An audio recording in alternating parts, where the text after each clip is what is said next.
What is going on, everyone? Welcome to Birds of the Roundtable. Today, our preseason rankings continue, and we are going to break down the top 16 interior offensive linemen in the NFL.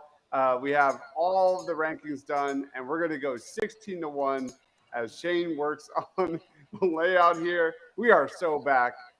It is officially Eagles season. The Eagles are back, so we are live. Chime in the comments. If you have a question or a comment about our rankings or the Philadelphia Eagles, we'll always stop and address your questions. Joining us, Ryan Reese at Philly Sports PSA. What's good, Ryan? Best opening yet. Best opening yet. Let's go. Also joining David at PHL Eagle News. What's up, David?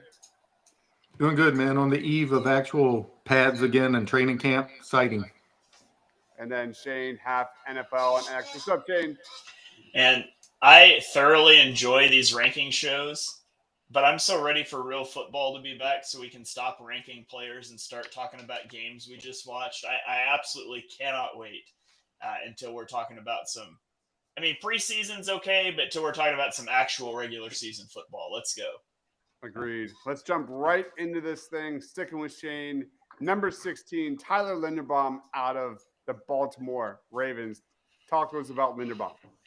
Yeah, Tyler Linderbaum's a guy that I loved in the draft. He's got special run blocking ability. So good in the run game, which works out really well for the Ravens. He is undersized, and so he doesn't have a lot of margin for error in the pass game with his anchor, but he's an outstanding processor. He only gave up a 3% pressure rate last year that ranked 17th among interior offensive linemen. I think he's a really good player, and surprising, there's a lot of really good young centers in the league right now. It feels like a position that we didn't talk about for a long time. There's a lot of good young centers that are going to make an appearance on the list tonight. Yep, one of the best. I remember, was I the highest on Linderbaum out of college in the NFL draft that year? I think I was. I feel like I was. I think I had him like mid-teens. But Ryan, you were the highest at number 13. Any thoughts on Linderbaum? Nah, not really. All right, moving on. David. Sorry, I couldn't help myself. Yeah, listen, I really do like Linderbaum. I think he's improving each year that he's been in the league. He was, I think, the third highest graded center according to PFF in total run blocking. But yeah, he's, again, the steady improvement. And I just like the way he plays, honestly. When you look at that Ravens offensive line, he sticks out to me as somebody who's, leading that group. And that says a lot to me and how he carries himself. And I just like the way he plays. David. Yeah, he's a little undersized, but he's fearless. He has that wrestler turned center type of agility, high football IQ. He fits Baltimore's physical brand like a glove. And in year 4, he's still just scratching the surface, man. I don't think we've seen the best of him yet. All right. I need to fact check Dibes real quick. Dibes was not the highest on Tyler Linderbaum. He was a top 10 player for me in that draft. He was 10 overall for me. You had him at 21. Yeah. Mark had him at 29. David had him at 24, and I do not have Ryan's rankings for 2022. So okay, maybe Ryan was the highest on him. Who knows? Sure. All right. Let's stick with Ryan. Kevin Dotson out of the Rams. Go ahead. Yeah. Since he got to LA in 2023. I feel like he's kind of before that he was kind of on the downturn of his career, and I think he kind of went to the Rams and kind of revitalized his career, most specifically as a run blocker. He's been absolutely excellent since he's been there. He's been top 5 every year in PFF grade run blocking. And I just think over the past couple of seasons, he's kind of been one of the better, run blocking guards in the NFL. And I've always kind of liked him, his career, and I'm glad that obviously I don't like the Rams, but I'm glad he's kind of again getting the notoriety, in LA. Nobody else had Kevin Dotson in their top 16. Aw. Anybody have a comment on Kevin Dotson? Not a good enough pass blocker for me. Kind of like Ryan said, he's dominant in the run game, but I'm always going to value pass blocking first, and I think that's still a bit of a struggle for him. So that's why I didn't have him in my top 16. I got Krabby in the house. What's going on, Krabby? Thanks for joining, as always. Let's roll on to David. Back-to-back Washington Commanders leading off number 16, Tyler Biadasz. Go ahead, man. Yeah, I don't know if anybody else has him, but he's solid, not spectacular, I guess. He brings starter level consistency, strong base, decent movement skills. He doesn't wow you when you watch him, but he doesn't lose you games either. It's another center. It seems like that's all we've been talking about, except for Dotson there. But you hardly ever hear his name, which usually is a good thing when you're a center. He's not really giving up too much. So I don't know. I think he made a lot of strides last year, and I like him with the next guy on the list too, working next to Sam. Yeah, talk to us about Sam Cosmi. Yeah, I mean, he kicked inside, and he's been thriving ever since. He has the tackle feed and the guard mentality. He's quick off the ball, pretty good finisher. One of the few bright spots on Washington's evolving front, in my opinion. Shane, you had him at number 12. Yeah, and Tyler Biadasz was probably my first guy off. Like he was 17 for me. But I really like Cosmi. I like Cosmi back to the draft. I thought he was going to play tackle then. Chris Lindstrom's another guy that I'm going to talk about later on the show, and he's better in pass protection than Lindstrom. He's not as good of a run blocker, and I was kind of comparing those two against each other. But 3.5% pressure rate allowed last season, which ranked 24th. And the big thing with him is he's going to be coming off of an ACL injury this year, so we'll see how he comes off of that. But I really like Sam Cosmi, and I just wish I didn't like him in Washington. Yep. All right, coming in number 15, let's throw it to Ryan. It is Ryan Kelly of the Minnesota Vikings. Just real quick, I'd just like to comment on Sam Cosmi. Just because of that injury is why I had him off, and Tyler Biadasz, not a fan.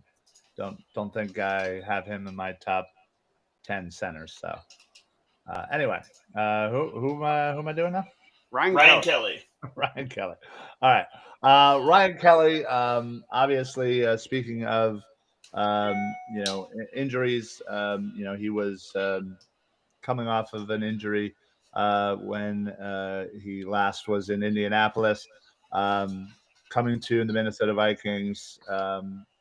Hopefully he is kind of looking to get back to his, career year, which was the year before in 2023.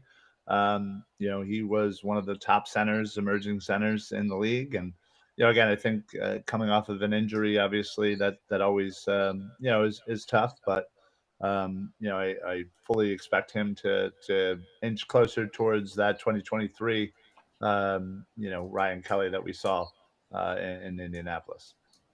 No one else had Ryan Kelly. Anybody want to comment on Ryan Kelly? I mean, he's only been healthy 2 of his 9-10 seasons. He's only made it through the whole year twice, I think. Again, he's only played 10 games last year, and I think he's 32, 33 years old. You don't normally get healthier as you get more age on you in this league, so that was why he wasn't on my list. All right, let's throw it to Shane. Number 15 for the Philadelphia Eagles, Cam Jurgens. Yeah, I mean, everybody watching our show knows about Cam Jurgens. He's kind of a poor man's Jason Kelce, right? He's as special as a run blocker. He's solid in pass protection. There were some blitz pickup lapses and things, especially early in the year last year, which I think was to be expected with him changing positions and all of that, being more responsible for the protections and things. But I don't think he was getting beat in technical ways a lot. I think there were some processing and some pre-snap things that were costing him some reps. But he's a special run blocker, especially out in space, and the Eagles are really able to weaponize him in a similar way that they did with Jason Kelce. So that's why I've got him at 15, just slightly ahead of Tyler Linderbaum. David, you have him at 15. 13. 13. Yeah. Any thoughts on Cam Jurgens? Yeah, I mean, Shane nailed it. He is as athletic as it comes. He's built in the same mold, rangy, twitchy, fast in space, gets to the second level as Kelce, which is, the player he followed in there. And if his anchor holds up, he'll be a starter for a decade or more. I mean, he is, a long-term foundational piece for the Eagles offensive line. Yeah, it fits like a glove, man. The way he fought through injury, the toughness, that was pretty memorable last year. Any thoughts on Cam Jurgens, Ryan? Yeah, obviously he is. I feel like he's improving each year. Obviously, he battled some, nagging injuries, but him. I think with that rest of that line, I think he's only, sky's the limit. Only kind of going to be moving up. So I'm definitely excited to kind of see him, and hopefully that he can remain healthy for the entire season. All right, let's throw it to Shane. Number 14, Ben Powers of the Denver Broncos. Yeah, he had a 3.4% pressure rate allowed last year. He's not an outstanding athlete in the way that, like a Cam Jurgens or a Tyler Linderbaum is, but he's got great technique and timing and discipline that really maximizes what he's able to do. And it's good enough to get him, into my top 16 here at number 14. So, wish he had a little more athleticism at times and it would vault him higher, but he's a very good interior guy with the limited athletic tools that he has. Ryan, you had him at 12. Any thoughts on Ben Powers? Yeah, this is a guy that I think kind of doesn't get a lot of credit, but he kind of does all the little things, really well. And, obviously he's, certainly not, going to be, starring in any commercials anytime soon. But, this is this is a guy that, has pretty good pass blocking grades, decent run blocking grades. But what's good is that you saw an improvement all of last year throughout the season. I thought he just got better as the year went on. So.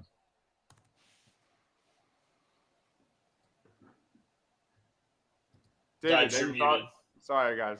David, any thoughts?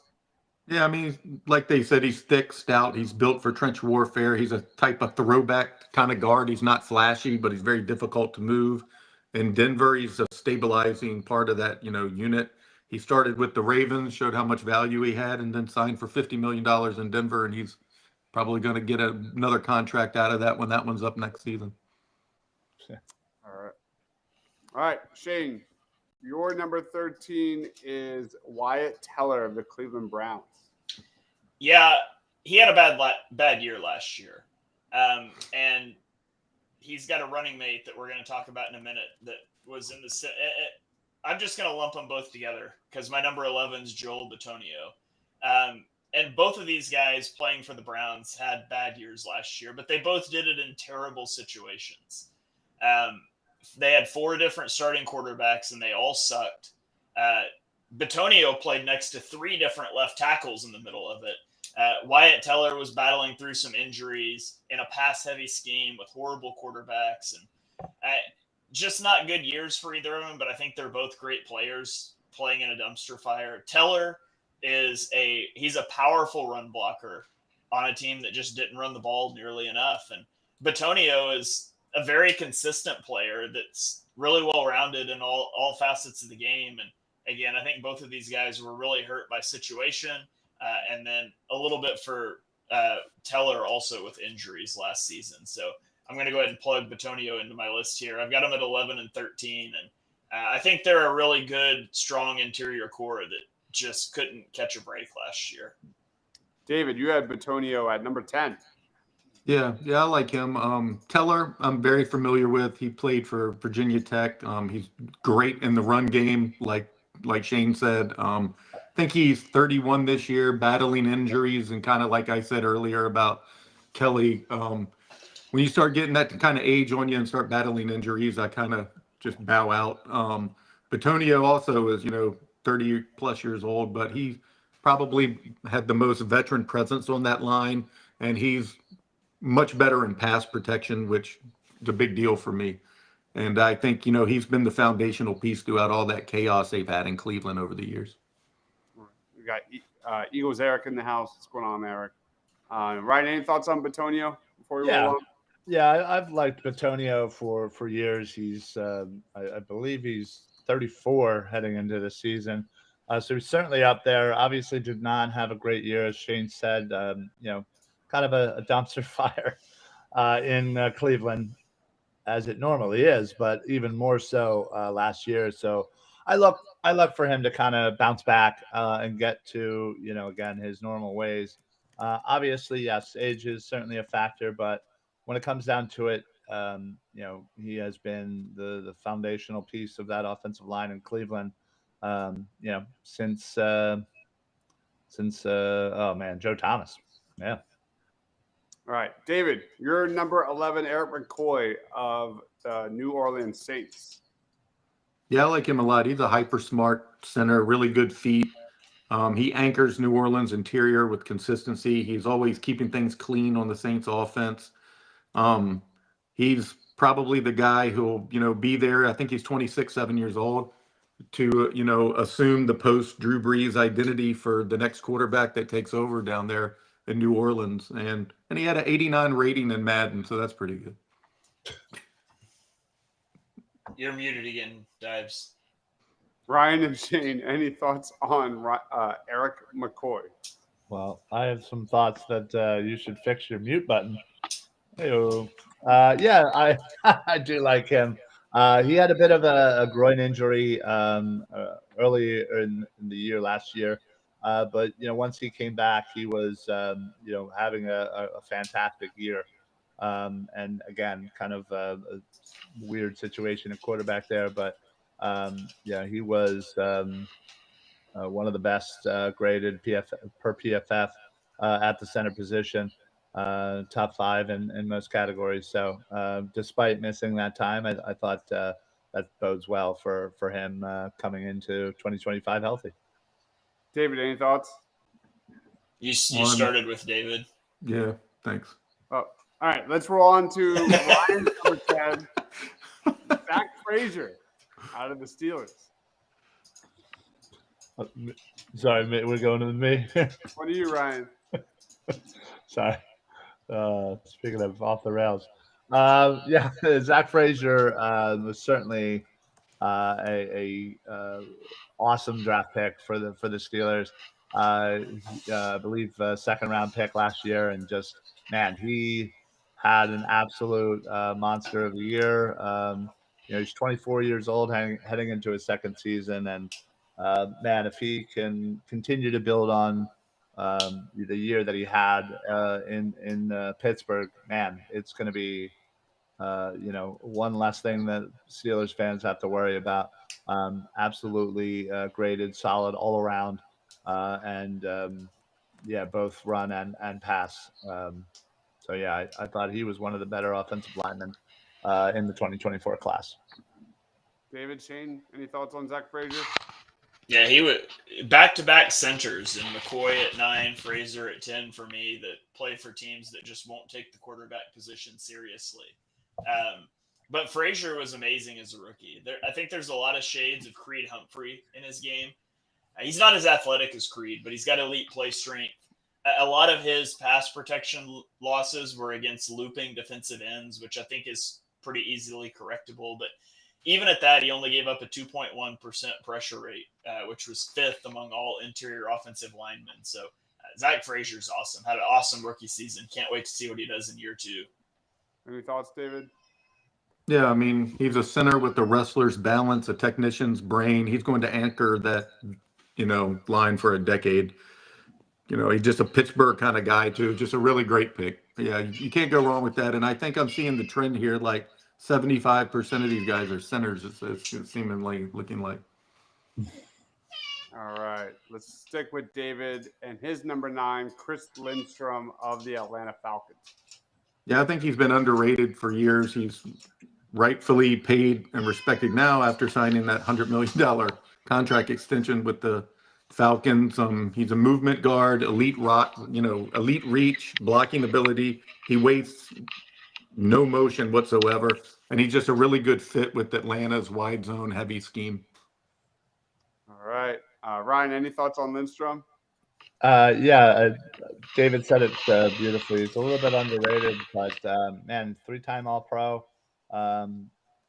Has a fantastic league-leading PFF marks throughout the season last year, and I just think he's such a great run blocker, especially the last couple of years. I'm a big fan of his. All right. I think for the first time ever, we have like pretty much even across the boards. Nobody above 7 or higher. Yeah. Pretty weird. Hey, wait, on Chris Lindstrom, that's the guy that killed Zach Bond early in the season, too, for Eagles fans. He's the guy that was cutting Zach Blount that whole game. But he's shaky in pass protection, but he is special on the move in the run game. He had a 4.9% pressure rate, which was 60th among interior offensive linemen, but he's so good in the run game. If you told me before I started I would have a guy that was that shaky in pass pro on my top 10, I wouldn't have probably believed you, but he's so good in the run game. I had to get him up there. All right, let's stick with you, Shane. Coming in number 7, it is Landon Dickerson of the Birds. Yeah, he's really good in pass protection while also being dominant in the run game. His pressure rate allowed was high last year, but a lot of those came early in the year. And a lot of them were the result of miscommunications while playing next to a new center rather than being related to like some sort of defeat in a technical sense in pass protection. He had a 97% pass block win rate from week 8 on, and that was while dealing with a knee injury down the stretch. So I think Landon Dickerson's awesome. My big concern with him coming out was health, and that just hasn't manifested itself so far in his career. Knock on wood, hopefully it stays that way. Ryan, you are the highest on Dickerson at number 5. Yeah, I think he honestly might be the most well-rounded, interior offensive lineman here. He just does everything exceptionally well, and again, obviously he was dealing with some little nagging injuries, so hopefully he can kind of. If he's getting those cleaned up and stays healthy, I expect him to continue to play at an all-pro level moving forward. So I'm a big fan. I was a big fan when we drafted him, and glad that it's working out. David, any final thoughts on Landon Dickerson? Yeah, I mean, we all know him. He's a true tone setter for the Eagles' trench identity. He's still an ascending player. He's really good in pass pro, dominates the run. He's going to be there. Another guy who, the Eagles had a core 4 a few years ago, and I think Dickerson's going to be a part of the next one. Yep. All right, number 7 for Ryan. We're talking Quentin Nelson of the Colts. Go ahead, man. Yeah, Quentin Nelson honestly has been, slowed with, some injuries and, just overall poor quarterback play in Indianapolis. But it was nice that 2024 he kind of got back to doing what he does, and I think he was his highest graded marks across the board since his 2020 season. He has constantly prior to this the last couple of seasons and prior to the 2024 season. He was absolutely one of the best guards in the league, and it wasn't even close. So it's nice to see that he's, getting healthy and he's getting back to hopefully playing at a very high level again. So I've always been a fan of Nelson. You're muted again. Stop muting yourself, Dogs. That's 3 strikes. Yeah, I guess I'm out. Shane, any thoughts on your number 5, Quentin Nelson? Yeah, he's just so dominant in the run game, but he's also good in pass protection. He's a great processor, plays with awesome technique. 3.3% pressure rate last year. He's a 5-time All-Pro in 7 seasons, and a couple of those are second-team All-Pros, but still. It's a very impressive resume for a dominant player. Love Quentin Nelson, number 5 overall for me. David? Yeah, he was once the prototype. He's still an enforcer. In recent years have shown, some cracks with his health, but the power is still there despite his body taking a toll. And when he's right, he's still one of the more physically dominant guards in football. Last year, I think he started all 17 games. He made his 6th Pro Bowl in a row. And as Shane said, he's a 5-time All-Pro. I mean, definitely, worthy of being one of the best ones in this list. All right, coming in number 6, we're going to stick with Shane here. Tyler Smith of the Dallas Cowboys. Go ahead, dude. Yeah, Tyler Smith he's a little inconsistent at times, and he gets over-aggressive, but it is game over once he gets his hands on you. He's a very powerful player. He's probably the most pure power interior guy anywhere on this list. He was asked to play left tackle a little bit last season, and I don't think that's his best usage, but had a 3.2% pressure rate allowed on the season. I think he's going to be, a perpetual top 5 or 10 guy on this list for the next 10 years, as long as he stays healthy. E-Money chimes in saying, "Go Birds." And it's weird how even these rankings are. I'm not used to seeing this based on our previous shows. Anybody else have any thoughts on Tyler Smith? Yeah, I mean, he was raw coming out, like Shane said, but the development is real, man. The dude's built like a tank. He's got light feet. Shane mentioned he's played some left tackle. He's got a left tackle frame, but he thrives at guard. And his ceiling is anywhere between a Pro Bowl regular to a constant All-Pro. Definitely one of the 5 best. All right. Yeah, sadly, F Dallas, but man, they got themselves a nice young guard, and like Shane said, he could easily be a thorn in our side for the next 10 years, easily. All right, let's go to David for his number 4 of the Kansas City Chiefs, Trey Smith. Yeah, he plays angry. He's a mauler in every sense. Heavy hands, violent hips, finisher's mindset. Kansas City lets him play, with range because he has the recovery strength to survive, his occasional misstep. The guy's just a stud, man. Shane, any thoughts? He's so dominant in the run game. There's lapses in his pass pro technique that he needs to clean up, particularly with his strike timing. But that was more consistent last year than it has been over the first couple of years of his career. He's developed a little better feeling of space and timing than he came out with. He's not as overly aggressive anymore, so it feels like he's staying as dominant as he was in the run game, while starting to slowly dial in some of those flaws in pass protection. But he's incredible and part of what was an awesome interior trio for the Chiefs last year. Eagles Eric chimes in saying the Dallas Cowboys should put Tyler Smith at right tackle. Steele is a good run blocker, but can't pass block to save his life. As an Eagles fan, I wholeheartedly disagree. I don't want keep Steele at right tackle. I would love for them to get Tyler Smith out of the interior, because he's one guy that had some good reps on film against Jalen Carter at times. Anybody else have any thoughts on Trey Smith? Yeah, absolutely. Just signed a 4-year, $94 million contract. I believe he was planning on playing on the franchise tag, but was able to, get a deal done. He's 26 years old. He's consistent, one of the most consistent run blockers in the NFL. But, again, as I believe Shane or David mentioned, he plays nasty, honestly. And, and combined with who we're going to talk about later on in this list, Kansas City definitely has a nice 1-2 punch in the interior, that's for sure. Okay. All right. Shane, you're number 4, Quinn Miners of the Denver Broncos.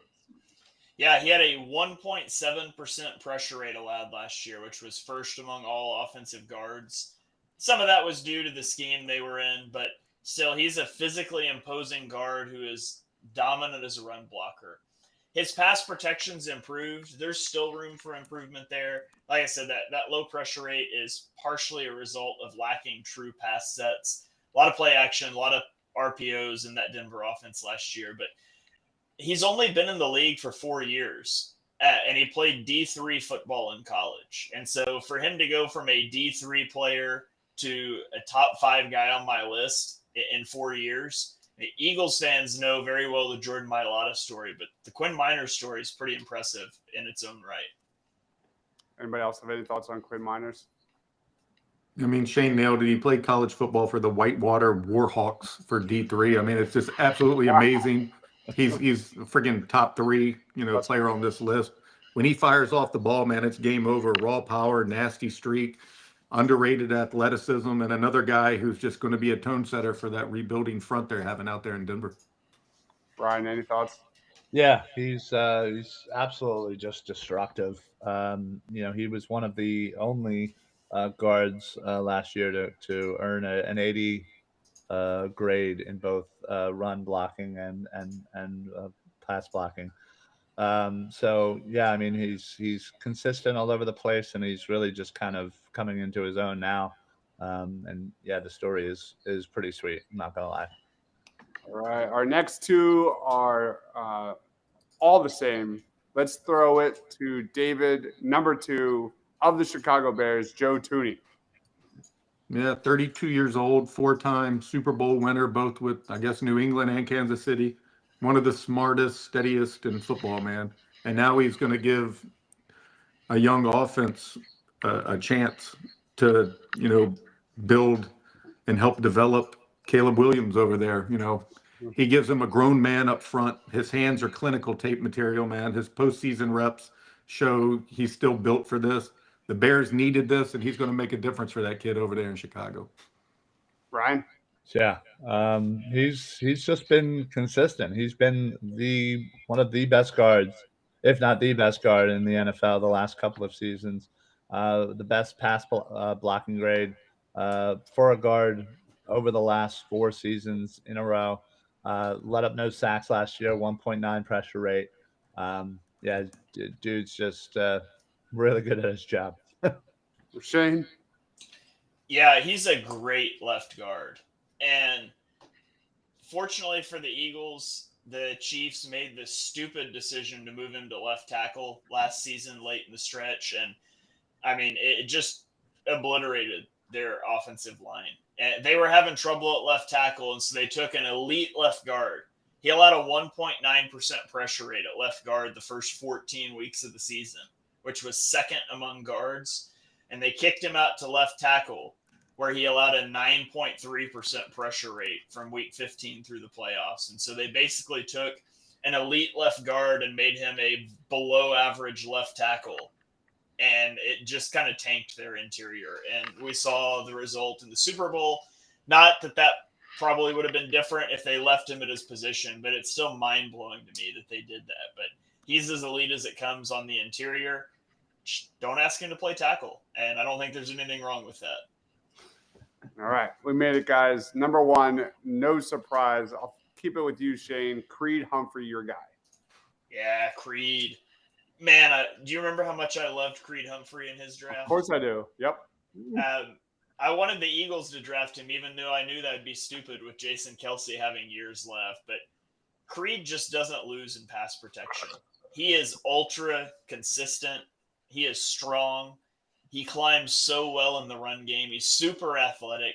He had a 0.8% pressure rate allowed last year, which was first among centers, and second place was more than double that.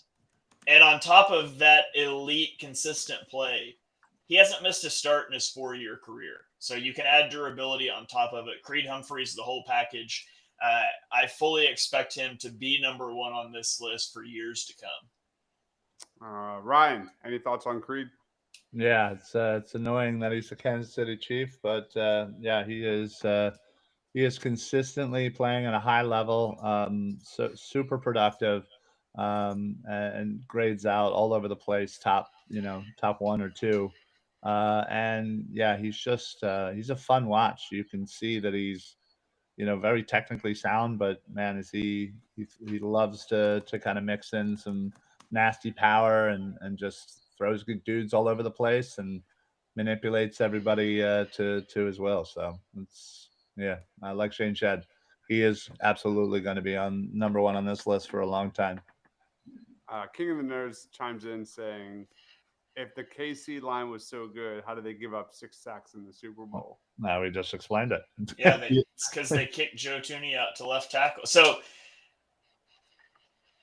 in week 15, they moved a guy named Mike Caliendo in to be the left guard, and they kicked Joe Thuney out. And Thuney allowed like almost a double-digit pressure rate at left tackle, and Caliendo allowed 11% pressure rate at left guard.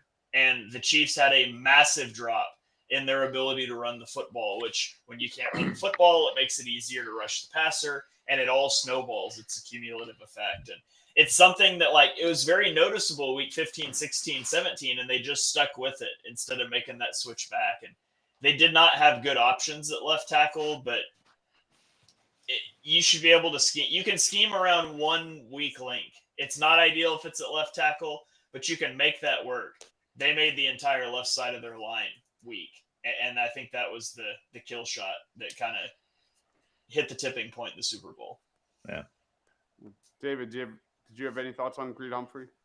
Yeah, I mean, a player named Creed should play in Philly, but I digress. The engine of Kansas City's inside zone run game, he's a technician with power, balance, uncanny feel for leverage. He's been the NFL's gold standard at center since the day he arrived in the NFL. And Mahomes knows exactly where his clean pocket starts. And Creed was a first-team All-Pro last season and will be for a lot more years to come. All right, there is our top 16 interior offensive linemen heading into the 2025 season. Before we wrap it up, quick Eagles training camp question for the roundtable. Who is the player you're looking forward to follow the most during training camp? Go ahead, Shane. Who is your guy? I mean, it's got to be Andrew Makuba. I want to see what he's got at safety because so much is up in the air in the secondary. Makuba and then the Ringo Adoree Jackson battle. That's what I will have my eye on. That's a really good one. What about you, David? Yeah, I'm going with Keely Ringo. On one side, you got Keely, young, freakishly athletic, great deal of untapped potential. You know, he's no longer the raw project from Georgia. He's bigger, smarter. He's had, all these years of on-the-job training. And on the other side, you have Adoree Jackson, the veteran pickup, a la like Isaiah Rodgers last season. He didn't get a lot of headlines when he was, picked up, but he started over 80 games in this league. He's played in big moments. He's been burned. He's been great. He's bounced back. He's battled. And he did not come here to teach. He came here to win a job. So that's going to be a fantastic battle to watch play out. Agreed. Can't wait for that battle. What about you, Ryan? Well, and what is no shocker to anyone, I'm going to be looking forward to the linebackers. There you go. Didn't even need to say it. Yeah, absolutely. Obviously Zach Bond re-signed. He's good. Do your thing, Zach. All good. Now the other spot is where my eyes are going to be with injuries. Nakobe Dean, with the young kid Jahad Campbell. When are they going to be able to be up and running?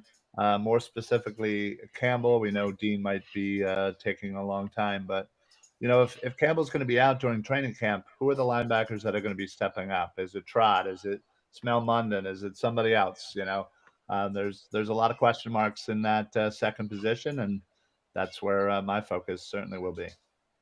Yeah, that's a good one. I was going to say Jahad Campbell for myself. I can't wait to see that guy get ramped up. He's going to be a lot of fun to watch. Like having two Zach Bonds on the field, man, it's going to be a blast. I would say Kevin Patullo and how this Eagles offense looks going forward, but we're not really going to have any idea what it truly looks like until probably week 5, week 6, till we have a better picture. Cooper DeJean, I'm excited to see what Vic Fangio has in store with Cooper DeJean in terms of playing in the slot, playing some CB2, playing some safety in some packages. And having a full season of that guy is going to be a lot of fun. I'm also excited to see what Kevin Patullo has in store for, Will Shipley. And getting these Eagles running backs more looks as receivers and get them more involved in this offense. So we'll see how it goes. And one more question. Ryan, what's your biggest concern heading into training camp? My biggest concern. Ooh. What has you most worried? Everything has me worried. Really? Everything? I'm an Eagles fan. In the back of my head, every scenario that we're all saying, "Oh man, this is great," blah blah blah, in a drop of a hat can all go the wrong way. So yeah, me just generally having anxiety over the pitfalls of the NFL is what what I worry about. What about you, Shane? Is there anything that you can think of that has you the most concerned? I feel like the thing I'm always just concerned about with training camp is injuries. It seems like every year around the NFL, some big name player goes down with an ACL or something like that in training camp. And I mean, injuries always suck, but they hit especially hard in training camp when you're just gearing up and you're not even to meaningful games yet. So that's the thing that I always am on the edge of my seat about is just get through training camp healthy. Like, get to week 1 fully healthy, and that's all I really care about. David, do you have anything? If I had to pick a position, it's linebacker. I do not think Jahad Campbell and Nakobe Dean will be ready week 1.